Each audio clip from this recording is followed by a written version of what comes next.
Olá, como estão? Espero que bem. Hoje eu vim aqui falar um pouco sobre a conversação com a realidade, né? Eu falo bastante sobre isso nas minhas aulas de filosofia, fundamentalmente, quando a gente fala sobre como adequar-se, como ler a realidade, como estar em comunhão com a realidade e não brigar com ela, né? Muito em função de que se fala aí do estoicismo, que o estoicismo tem que enfrentar a realidade. Não. O estoicismo não diz isso. O estoicismo diz que nós temos que aprender a seguir a realidade, compreendê-la, né? Não seguir cegamente, compreender como funciona a realidade para que a gente possa ajustar o nosso ser e o nosso agir, ok? Então hoje eu vou falar um pouco sobre isso e vou trazer aqui para falar sobre isso uma analogia, uma metáfora, tá? Então vamos lá. Os fatos têm importância na medida da nossa interpretação deles, tá? Então eu vou dar um exemplo a partir do esporte, o jogo de tênis, que é o que eu jogo desde sempre, né? Então vamos lá, eu estou jogando, eu dou todo o meu esforço, faço o melhor que posso. Meu objetivo é ganhar a partida que eu vou entrar em quadra agora. E esse é meu objetivo. E não vou medir esforços, né? Dou o melhor de mim. Tô super interessado, não tô desmotivado. Tô bem treinado, tá tudo bem, sabe? Tô 100% para entrar nessa partida, dar o melhor de mim, me esforçar com disciplina, com força de vontade. Vou entrar na partida para ganhar o jogo, que é o meu objetivo, ok? Mas aí, no desenrolar da partida, eu olho para o placar e estou perdendo. E, inclusive, eu estou mais próximo de perder a partida do que de ganhar. Pô, mas e aí, o que está acontecendo? Meu objetivo é ganhar. Eu estou dando o melhor de mim. Estou me esforçando ao máximo. Estou colocando em jogo as minhas melhores habilidades. Estou com um pensamento positivo, não estou desmotivado. E por que então o meu desempenho não está refletindo aquilo que eu quero como objetivo? O que está acontecendo? Bom, tem que parar para pensar, né? Então, vamos, dentro da metáfora, fazer outra metáfora. Vamos dizer que meu adversário é a realidade, ok? E que nesse caso, que eu estou dando meu melhor esforço, melhor de mim, quero ganhar a partida, o meu adversário seja o Rafael Nadal, né? Bom, então absolutamente tudo que eu fizer de melhor, mais pensamento positivo que eu tenha, não vou deixar cair o ânimo, vou dar o melhor de mim, vou correr em todas as bolas, não vai adiantar. Eu não vou atingir o meu objetivo, que é ganhar a partida, porque o meu adversário é muito superior a mim. Tudo que eu faço de bem, tudo que eu tenho de melhor, ele responde melhor do que eu. Então, se meu objetivo é ganhar a partida, essa eu não vou ganhar. Não tem como eu ganhar do Rafael Nadal. Pode ser que talvez não tenha, entrei na partida, como metáfora, né? Não tenha me dado conta da realidade, que nesse caso ela é muito superior a mim, que ela vai sufocar as minhas melhores tentativas. Então, quem sabe o que eu tenho que ajustar são as minhas expectativas, os meus desejos, conforme a realidade que se apresenta. Posso pensar então que eu vou entrar em quadra, vou dar o meu melhor, me esforçar, fazer tudo o que eu posso, dar o melhor de mim, mas não para ganhar, mas para ter uma boa experiência, para aprender muito, jogando com um jogador, com um adversário desse nível, que é muito melhor que eu. Então, o que está sob o meu controle é que agora, quando a realidade é muito superior a mim, o que está no meu controle é reajustar os meus desejos e paixões, né? Exatamente para fazer as pazes com a realidade e não lutar contra ela, ok? Agora imagina que entro no jogo, dou o melhor de mim, mas o meu adversário agora, ou a realidade que se apresenta, tem mais ou menos o mesmo nível que eu, né? Não é superior em habilidades, em nada, estamos no mesmo nível.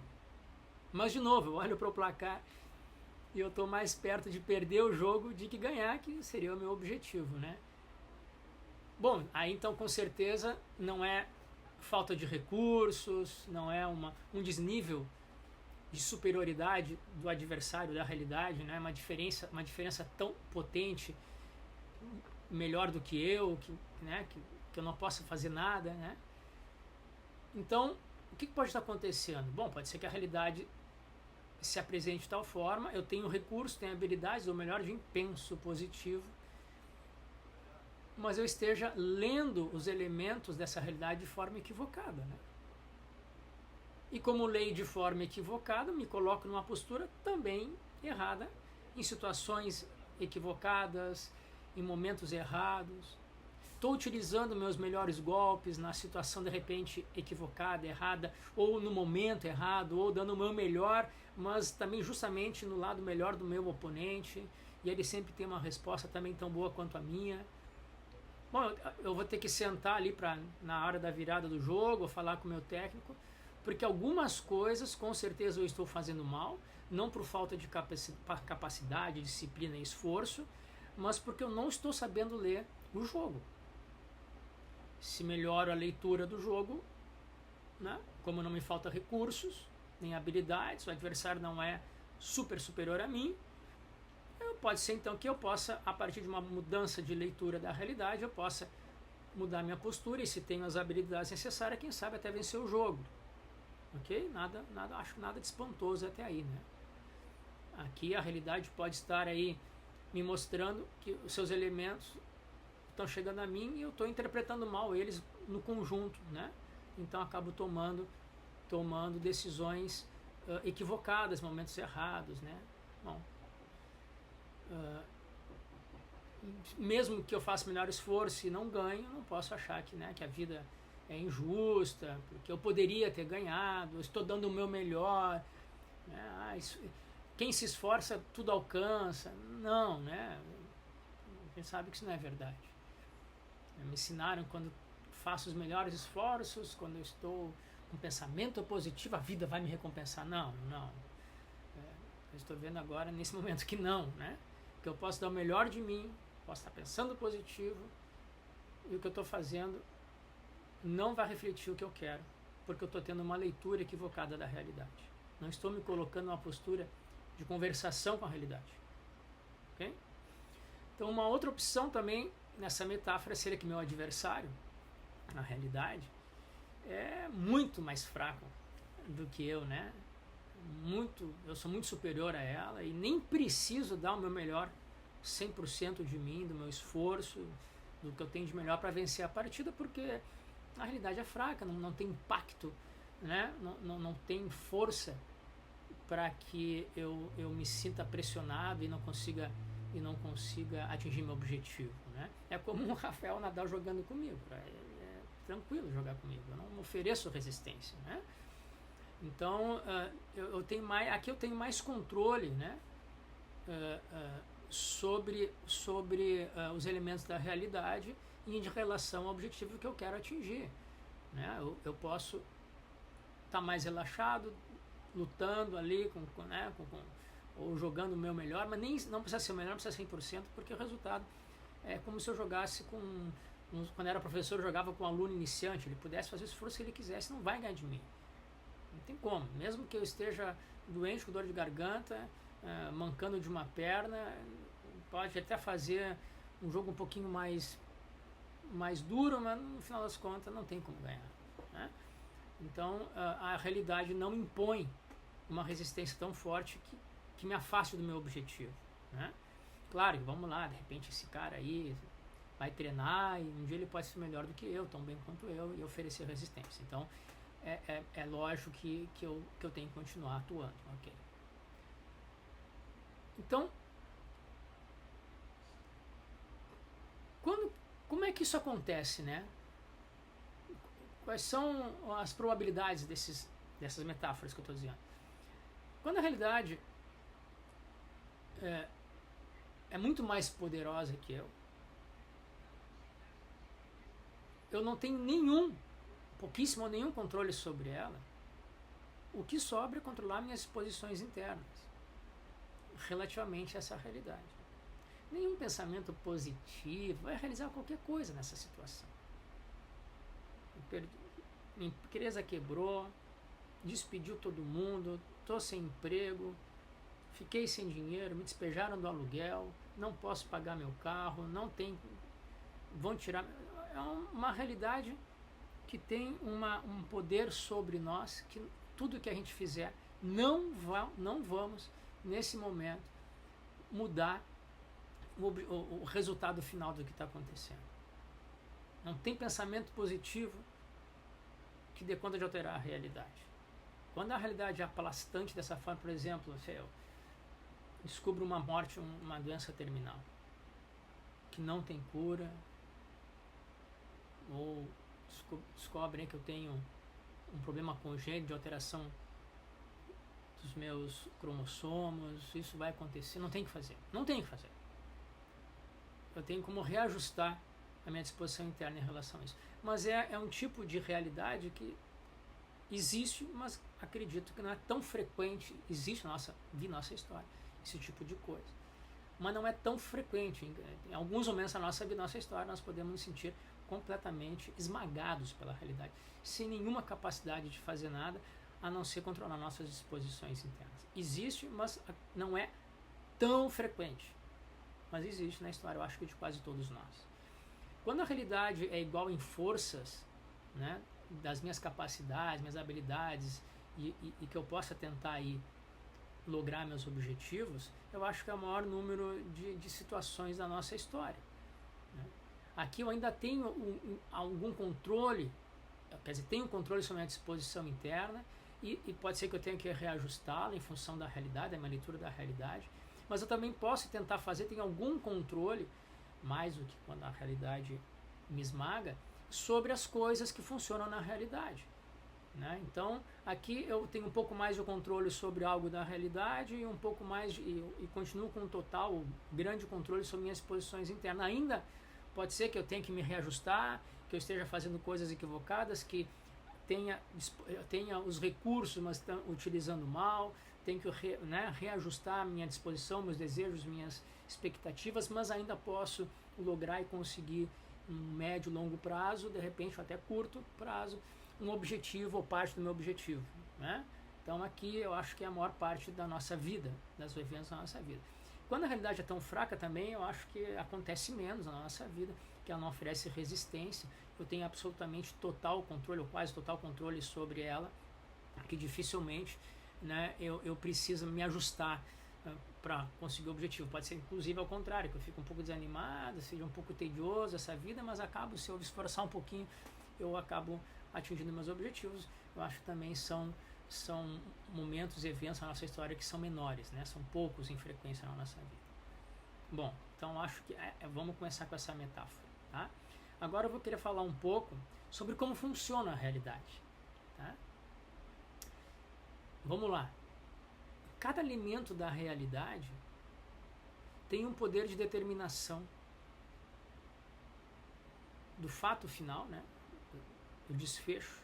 Cada elemento da realidade tem um poder de determinação do desfecho no momento em que ele acontece de certa forma. Mas ao mesmo tempo é contingente.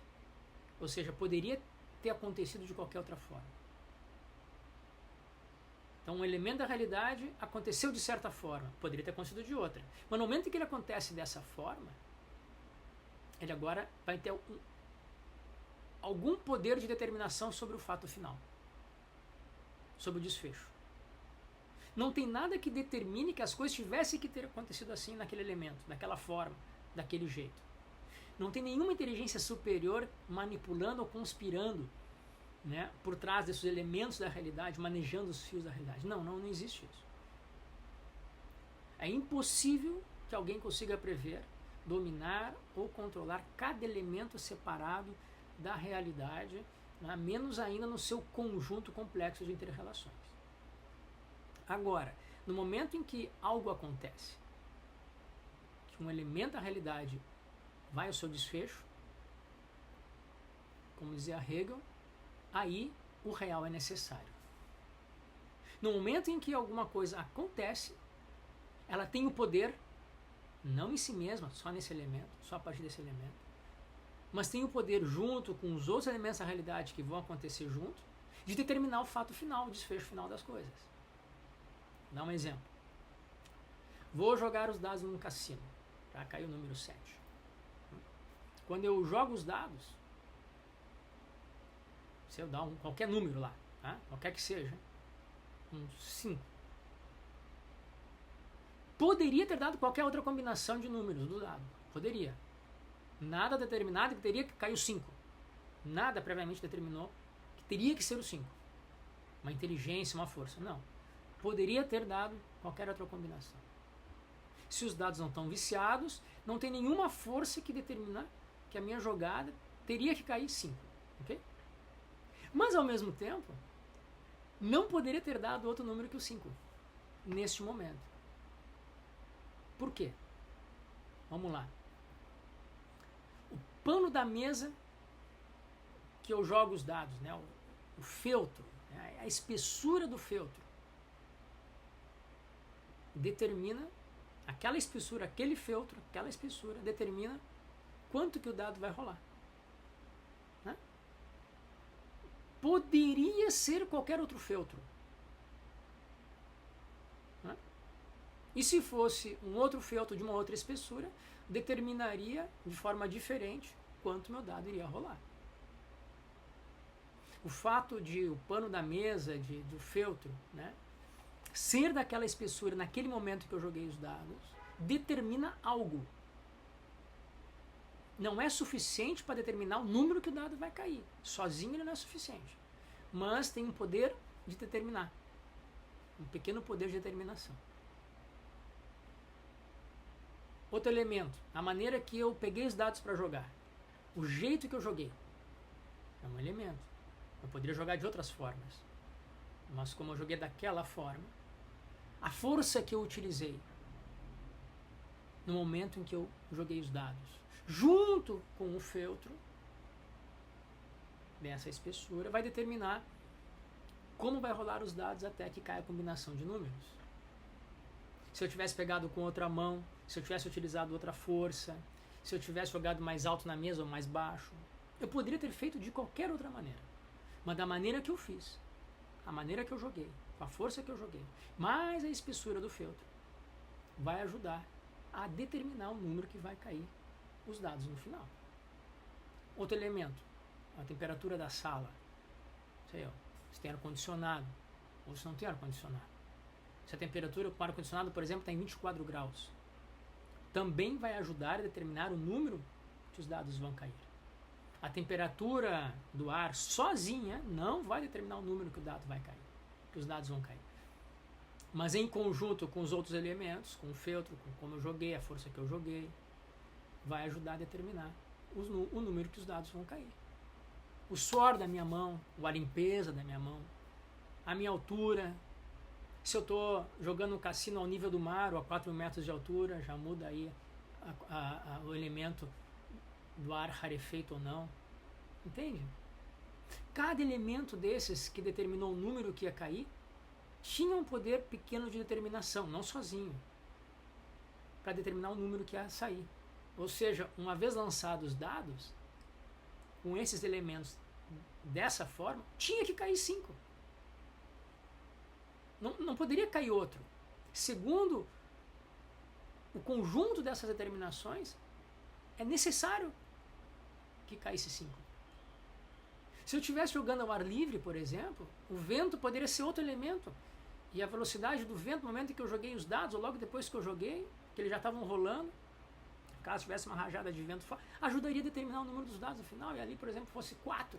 Não poderia ser diferente.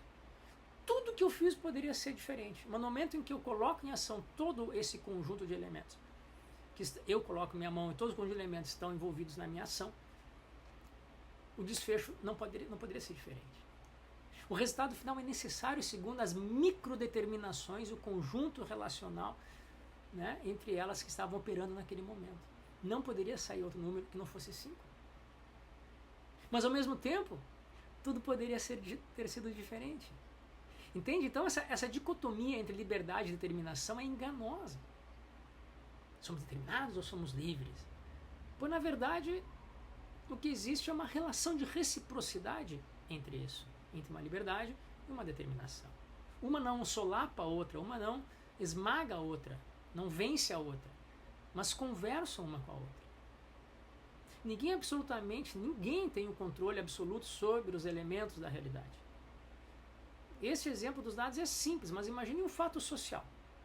O número de elementos que podem fazer parte, né, e que nem estão presentes conscientemente, explicitamente no fato, e que as pessoas nem conseguem prever, e muito menos perceber só depois que tudo passa, às vezes. Mas que são influências reais na totalidade do sistema e que podem provocar mudanças e alterações no resultado final.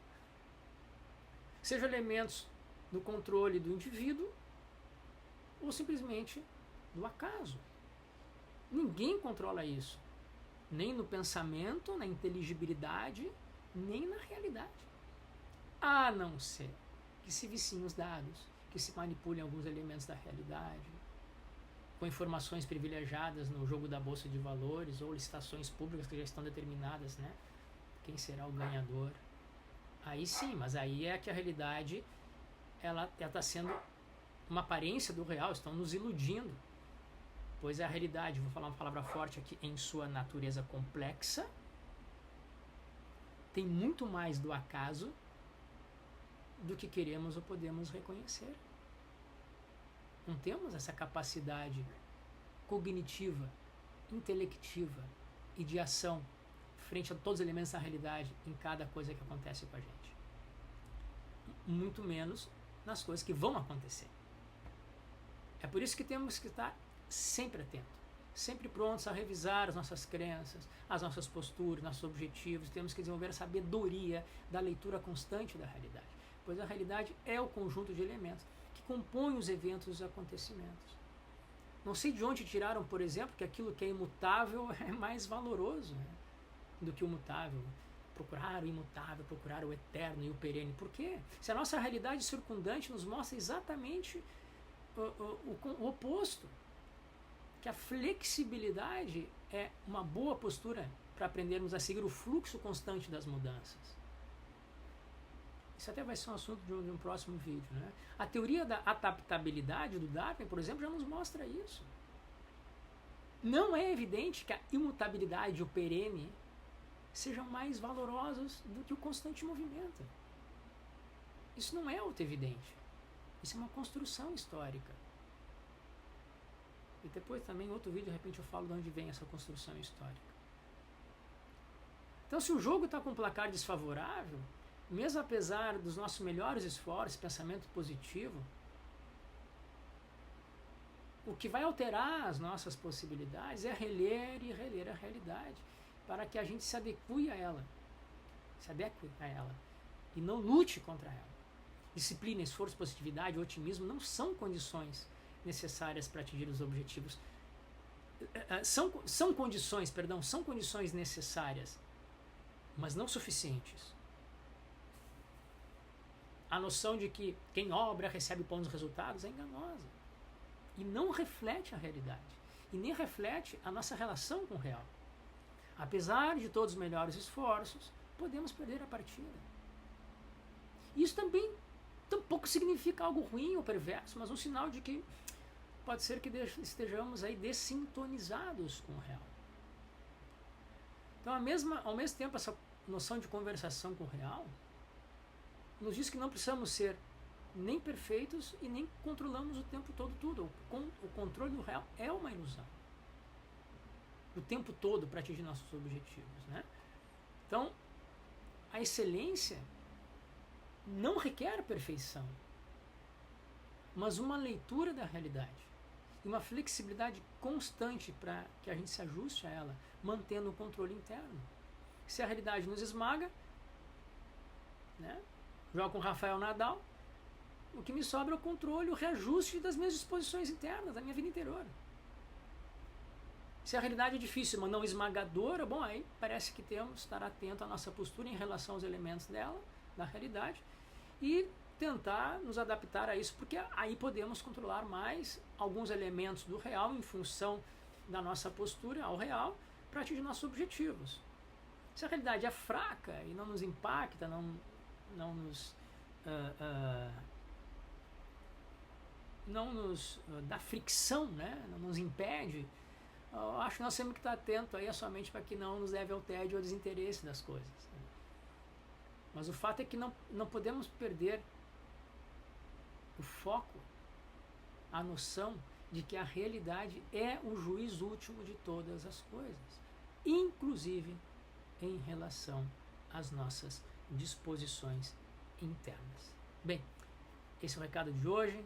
Se gostaram aí, deem like, compartilhem, escrevam e vamos tentar, inscrevam-se no canal, vamos tentar aí ajudar o canal a chegar a 1000 inscritos até o final do ano, este ano ainda, para que ele possa ter um outro salto de divulgação. Tá bem? Muito obrigado e até o próximo vídeo.